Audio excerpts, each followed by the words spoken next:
Пайғамбар салауаттың пайдалары туралы былай деген: кім маған бір салауат айтса, Алла тағала оның 10 күнәсін жоқ қылады. 10 сауап жазып, 10 дәреже береді. 10 құлды азат қылғандай жақсылықты еншісіне береді деген. Маған бір рет салауат айтқан жанға Алла тағала 10 есе рахмет береді. 10 рет айтқан адамға 100 есе рахым қылады. 100 рет салауат айтқан кісінің екі көзіне нұр беріп, бұл адамға жаһаннам оты арам деп жазып қояды. Қиямет күні оның мәртебесі Алла жолында шәйіт болғандармен қатар тұрады.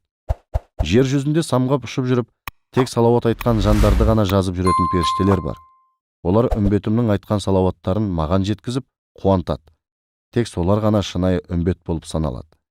Кім маған бір күнде 100 рет салауат айтса, Алла тағала оның дүниедегі 30 мұқтаждығын, ақыреттегі 70 мұқтаждығын өтеп, рухын рахым нұрына бөлейді. Қиямет күні маған ең жақын үмбетім үздіксіз салауат айтатын жандар. Кімдегі маған ертелі кеш салауат оқыса, періштелер ол адамның күнәсін кештеп, күні түні Аллаға жалбарынады.